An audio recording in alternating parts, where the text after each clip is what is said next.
Europe 1, 7h17, alors que le film Gravity sort sur les écrans aujourd'hui.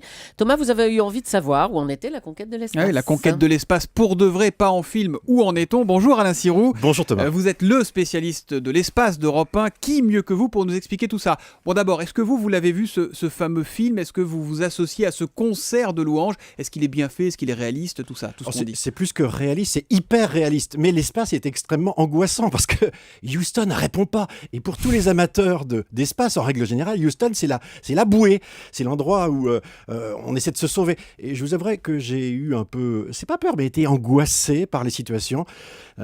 C'est très beau, mais en même temps angoissant. Bon, ça vaut le coup d'aller le voir, donc ce film, ça c'est clair. Revenons à la vraie vie, Alain Sirou. J'ai l'impression, mais dites-moi si je me trompe, qu'on a un peu abandonné la conquête de l'espace. Pourquoi? Alors, je dirais pas l'espace, je dirais les espaces. Il faut bien comprendre que l'espace, ça comprend des choses complètement différentes. Moi, je le divise en 4.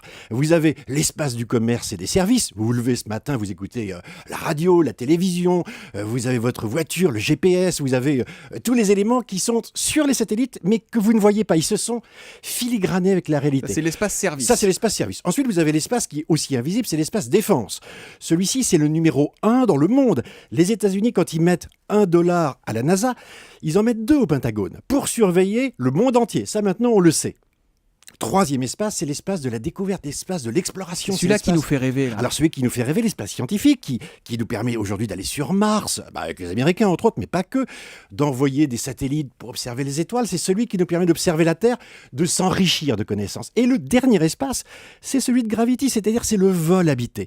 Et là, je dirais qu'il y a une grande panne parce que les Américains qui tirent tout ça depuis très longtemps ont perdu le moteur de l'espace, c'est-à-dire la bagarre avec l'ex-Union soviétique. Ça fait plus de 40 ans qu'aucun humain n'a mis le pied sur la Lune. Je crois que le dernier c'était Apollo 17 en 72, quelque chose comme ça. 72. En décembre 72. Vous parliez de Mars, on n'est quand même pas tout à fait près d'y arriver. C'est fini ces rêves-là, faut oublier, on passe à autre chose ou c'est les Chinois qui vont le faire peut-être? Alors je pense que c'est une question, encore une fois, de moteur. C'est-à-dire que les Chinois ont dit qu'ils iraient sur la Lune, non pas parce que les autres ils sont déjà allés, mais parce qu'ils veulent démontrer à leur population qu'ils ont la capacité à le faire. C'est de la géopolitique terrienne. La Lune, c'est comme la Coupe de l'Amérique, c'est la bouée la plus proche autour de laquelle vous pouvez tourner. Donc démontrer qu'une nation est capable de le faire, je vous signale que seuls les Américains se sont posés sur la Lune avec des hommes, qu'aujourd'hui il n'existe aucune fusée pour y aller, ils ne sauraient plus refaire.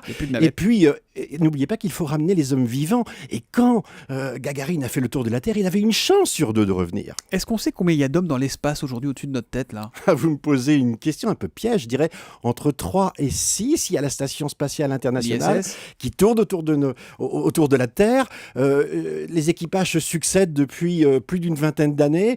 On sait que c'est entre 3, 4 et parfois 10. On sait qu'ils vont être nombreux quand la torche olympique va monter dans quelques jours. Eh oui, ça sera dans quelques jours. La torche olympique dans l'espace, ça c'est un choix des Russes. Dans le film Gravity, Clooney et Sandra Bullock doivent lutter contre une pluie de débris là-haut. Alain Sirou, on entend souvent dire que l'espace est une poubelle. D'abord, est-ce que c'est vrai? Et surtout, est-ce qu'à un moment, ça peut nous retomber sur la figure? Alors, c'est pas complètement vrai. C'est-à-dire qu'il y a beaucoup de débris dans l'espace et il faut absolument aujourd'hui avoir une règle. Et c'est ce que font les agences spatiales, l'Agence spatiale européenne, la NASA, etc., de s'entendre pour éviter, je dirais, qu'on continue à polluer l'espace parce que certaines orbites seront interdites. Des choses qui tombent, ça arrive tout le temps. Mais la plupart du temps, n'oubliez pas que c'est 2 tiers d'océan, un tiers de terre, ça se désintègre dans l'atmosphère. Personne aujourd'hui n'a été tué par une chute de satellites. Et n'oubliez pas qu'on en a lancé presque 5000 déjà. Eh ben merci beaucoup Alain Sirou d'être venu nous parler de l'espace qui nous fait tellement rêver. On pourrait parler aussi du tourisme spatial, les sujets sont vastes. Moi je suis prêt à y aller, je sais pas vous, mais si on nous invite, on y va? Allez voir le film, vous réfléchirez et puis après vous déciderez. Merci beaucoup, ça va peut-être me calmer Donc un petit vous peu. n'irez pas. Merci Alain Sirou.